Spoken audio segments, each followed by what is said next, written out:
Maxime Switek. Comment ça va ? Comment se porte l'économie mondiale ? Bonjour Nicolas Barret. Bonjour Maxime. Le Zoom Echo avec vous. Le FMI vient de délivrer son diagnostic et les perspectives se sont nettement détériorées. Écoutez, oui, le médecin de l'économie mondiale est un peu inquiet, alors que jusqu'ici la tonalité était plutôt positive. Il y avait la baisse des taux d'intérêt, la baisse du pétrole, donc ça allait dans le bon sens.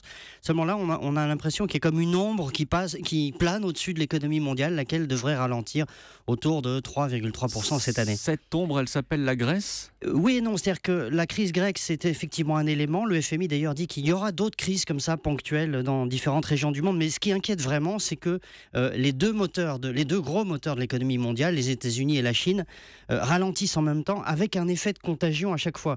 Aux États-Unis, par exemple, il y a eu un ralentissement très net au début de l'année, là, sur les premiers mois, en partie pour des raisons météo, mais pas seulement. Et du coup, immédiatement, il y a eu un ralentissement au Canada et au Mexique, qui font partie de la même zone de libre-échange.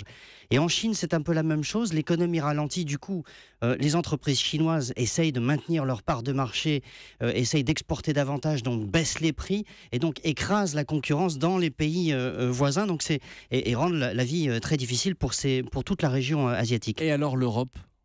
L'Europe est presque, j'allais dire, un îlot de stabilité dans tout ça. Alors bien sûr, il y a cette crise grecque, mais les perspectives sont plutôt bonnes. C'est-à-dire que la fin de l'année, et puis surtout l'année prochaine, on devrait avoir un léger redémarrage de la croissance, mais ça ne suffira pas, évidemment, à faire en sorte que le 29e État européen, comme disent les économistes, disparaisse. Le 29e État européen, c'est les 20 millions, ce sont les 20 millions de chômeurs en Europe. Et là, il faudrait une croissance beaucoup plus forte, effectivement, pour redonner du travail à tout le monde. Le 29e État. L'édito Écho de Nicolas Barret, directeur de la rédaction des Échos, tous les matins à 8h10. Merci Nicolas, bonne journée. Bonne journée.